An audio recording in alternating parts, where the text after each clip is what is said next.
নমস্কার, নিউজ ভ্যানগার্ডের পর্দায় আপনাদের প্রত্যেককে স্বাগত। আপনাদের সাথে এই মুহূর্তে আমি রয়েছি শতাব্দী। চোখ রাখবো এখনকার সবথেকে গুরুত্বপূর্ণ খবরে, সবথেকে বড় খবরে। তবে এই মুহূর্তে কি খবর? দুর্গা প্রসন্ন হত্যা মামলার যে মূল কাণ্ডারি তাকে এই মুহূর্তে গ্রেফতার করতে সক্ষম হয়েছে রাজ্য পুলিশ। এতদিন ধরে যে ঘটনা আমরা পরিলক্ষিত করতে পেরেছিলাম, যাকে কেন্দ্র করে রীতিমতো রাজ্যবাসী এক প্রকার আতঙ্কিত ছিল, রাজ্যবাসীর মনে বিভিন্ন প্রশ্ন জাগরণ দিয়েছিল, সেই জায়গায় এবার সেই প্রশ্নের উত্তর সামনে এলো। ভিকি হত্যাকাণ্ড বা দুর্গা প্রসন্ন হত্যাকাণ্ডের এবার মূল অভিযুক্তের নাগাল পেল রাজ্য পুলিশ। পুলিশ সূত্রে যে খবর পাওয়া যাচ্ছে যে গুয়াহাটি থেকে রাজু বর্মনকে গ্রেপ্তার করেছে পুলিশ। যদিও পুলিশের তরফ থেকে আনুষ্ঠানিকভাবে এখনো পর্যন্ত কোনো বিবৃতি প্রকাশ করা হয়নি। আপনাদের আরো একবার জানিয়ে রাখছি, পুলিশের পক্ষ থেকে এখনো পর্যন্ত আনুষ্ঠানিকভাবে কিছু জানানো হয়নি, কিন্তু আমাদের কাছে কিন্তু তথ্য একেবারেই এসেছে, যেখানে গুয়াহাটি থেকে রাজ্য পুলিশ সেই ভারতরত্ন সংঘের যিনি সেক্রেটারি ছিলেন তাকে হত্যা মামলায় ইতিমধ্যেই রাজু বর্মন অভিযুক্তকে গ্রেপ্তার করতে সক্ষম হয়েছে রাজ্য পুলিশ। বিস্তারিত জানার জন্য আমাদের সাথে যুক্ত হয়ে গেছে এক্সিকিউটিভ এডিটর নীল বণিক। নীল, ইতিমধ্যেই যে খবর আমরা পাচ্ছি, দুর্গা প্রসন্ন হত্যা মামলাকে কেন্দ্র করে অভিযুক্তকে গ্রেপ্তার করেছে পুলিশ, কি আপডেট রয়েছে যদি একটু গোটা বিষয় দর্শকদেরকে জানাও। দেখো, আজকে তোমার হচ্ছে দুর্গা প্রসন্ন হত্যা মামলায় মূল যে অভিযুক্ত সেই রাজু বর্মনকে আজকে গ্রেপ্তার করেছে ত্রিপুরা পুলিশ। ত্রিপুরা পুলিশের যে বিশেষ তদন্তকারী দল সিট, তারা কয়েকদিন আগেই বিশেষ একটি মোবাইল লোকেশন ট্র্যাক করে তার গুয়াহাটিতে থাকার খবর পায়। তারপরে কিন্তু রাজ্য পুলিশের আধিকারিকরা, শীর্ষ আধিকারিকরা গুয়াহাটি পুলিশের সঙ্গে কথা বলতে শুরু করেন এবং গুয়াহাটি পুলিশের আধিকারিকদের সমস্ত ডিটেলস, কেস ডিটেলস পাঠানো হয় এবং তার ছবি পাঠানো হয়।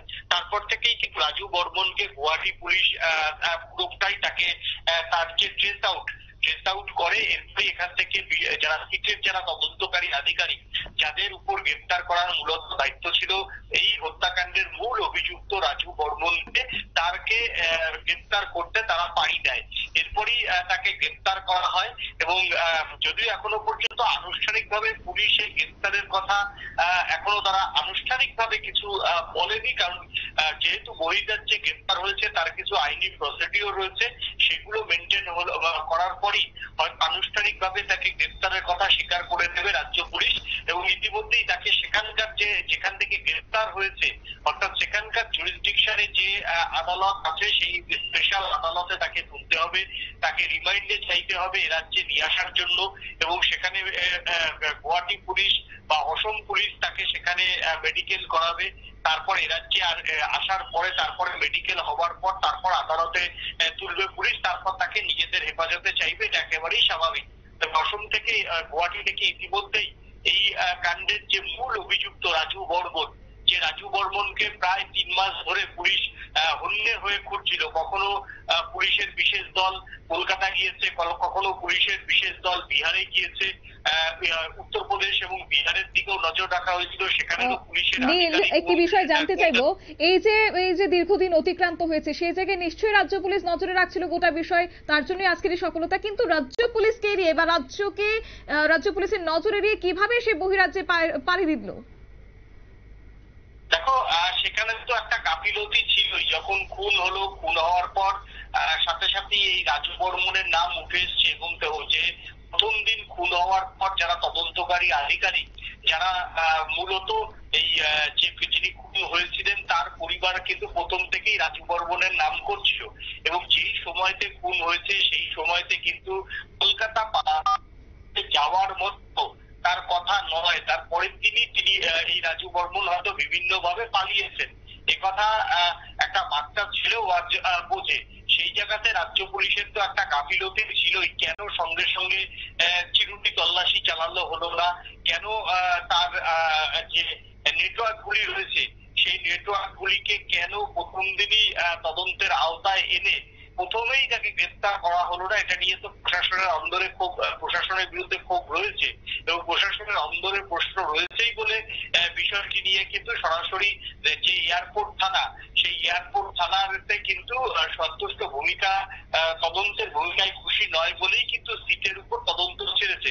কারণ এই এয়ারপোর্ট থানার বহু আধিকারিকের সঙ্গে মাঝে মধ্যেই ওই এলাকায় রাজু বর্মনকে একাধিকবার দেখা গেছে বলেও কিন্তু সেখানে স্থানীয় সূত্র থেকে উঠে এসেছে। তারপরে বুঝতেই পারছো কোন অঙ্কে রাজু বর্মনকে সেদিন পাকড়াও করতে পারেনি সেখানকার এয়ারপোর্ট থানা তদন্তকারী আধিকারিকরা। তবে এরপর তার সাগরেদদের একে একে গ্রেপ্তার করলেও তাকে গ্রেপ্তার করা যাচ্ছিল না। এরপরই তার ছবি ইতিমধ্যেই যারা রাজ্যের ফেরার দাগী অপরাধী তাদের জন্য আইসিএ ডিপার্টমেন্ট থেকে একটি বিজ্ঞাপন দেয়, সেই বিজ্ঞাপনও তাকে সে দেওয়া হয়েছিল।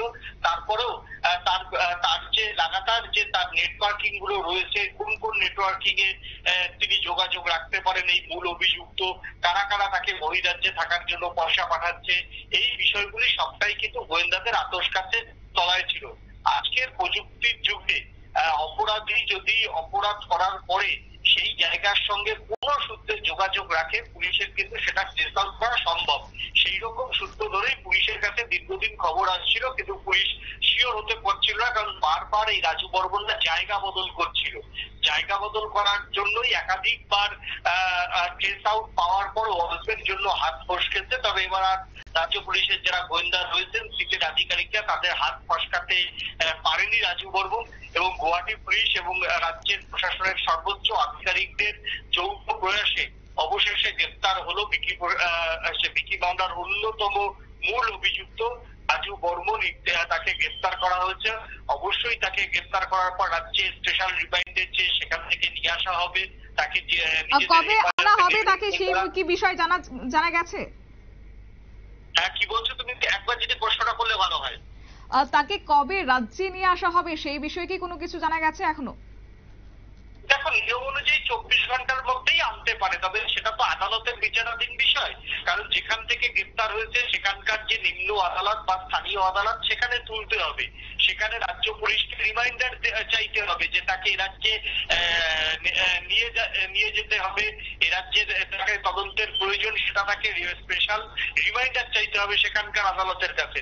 তারপর আদালত সেটা দুই পক্ষের হেয়ারিং এর পর তারপর আদালত সেটা মঞ্জুর করবে। এখন আদালত কতদিন মধ্যে মঞ্জুর করবে সেটা তো আমার পক্ষে বলা সম্ভব নয়। তবে সাধারণত এই সমস্ত ন্যাচারালি কাণ্ডে আদালত 24 ঘন্টার মধ্যে কিন্তু স্পেশাল রিমাইন্ড মঞ্জুর করে দেয়। এবং সেক্ষেত্রে পুলিশের কিছু নির্দিষ্ট নিয়ম রয়েছে, সেই নিয়মগুলো মেনটেন করতে সাধারণত আদালত বলে। এখন এই ক্ষেত্রে আদালতে কবে, আজকে তুলবে না স্পেশাল কোর্টে তুলবে না কালকে আগামীকাল তুলবে, সেটা তো এখন পরের সেটা তো এখন এখান থেকে বলা সম্ভব নয়। তবে স্পেশাল রিমাইন্ডে যে তোলা হবে এবং তাকে একদিনের মধ্যে নিয়ে আসার সব রকম আদালতের চেষ্টা করবে এ রাজ্যের পুলিশের সর্বোচ্চ আধিকারিকরা, এবং তাকে আদালতের পারমিশন নিয়ে এ রাজ্যে নিয়ে আসবে। তারপর নিজের রিমাইন্ডে যে আদালতের কাছে, আদালত যদি সেটা মঞ্জুর করে তাহলে তার জেরা পর্ব চলবে। আর যতদূর মানে সম্ভব প্রথম দিনই রিমাইন্ডেও দিয়ে দেবে আদালত। এবং এই কেসের যা ম্যারিট আছে তাতে প্রথমে যখন ত্রিপুরার স্থানীয় আদালত তুলবে সেখানেও তাকে পুলিশের হেফাজতে তাকে প্রথমে যেতেই হবে। অন্তত 26-27 দিন তো তাকে পুলিশের হেফাজতে থাকতেই হবে, এই বিষয়ে কোনো সন্দেহ নেই। কারণ জামিনযোগ্য ধারায় মামলা, খুনের মামলা, তথ্য প্রমাণ লোপাটের মামলা, এতদিন ফেরার ছিল, পুলিশের সঙ্গে তদন্তে কোঅপারেশন করেনি, সব মিলিয়ে তাকে অন্তত মানে পুলিশ ইচ্ছে করলে কেস ডায়েরি দিয়ে তাকে অন্তত 25-26 দিন তো তাকে নিজেদের রিমান্ডে দিতেই পারে। তারপর প্রশ্ন উঠবে জেল হেফাজতের কথা। শতাব্দী। একেবারে নীল, ধন্যবাদ। বিস্তারিত বিষয় তুলে ধরলো আমাদের এক্সিকিউটিভ এডিটর নীল বণিক। তবে ভারতরত্ন ক্লাবের সাধারণ সম্পাদক দুর্গা প্রসন্ন ওরফে ভিকি হত্যা মামলায় প্রায় দীর্ঘদিন অতিক্রান্ত হয়েছে। তবে দীর্ঘদিন ধরে রাজ্যের বাইরে এই পালিয়ে বেড়াচ্ছিল এই অভিযুক্ত মূল কাণ্ডারি রাজু বর্মন। ইতিমধ্যেই তাকে গ্রেফতার করা হয়েছে। যেটা জানা যাচ্ছে যে গুয়াহাটি থেকেই তাকে গ্রেফতার করতে সক্ষম হয়েছে রাজ্য পুলিশ। এবং আপাতত যদিও পুলিশ এখনো আনুষ্ঠানিকভাবে কিছু জানায়নি, কিন্তু সেই খবর কিন্তু আমাদের হাতে এবার উঠে এসেছে। নিয়ে নিচ্ছি ছোট্ট একটি বিজ্ঞাপন, বিরতির সঙ্গে থাকুন।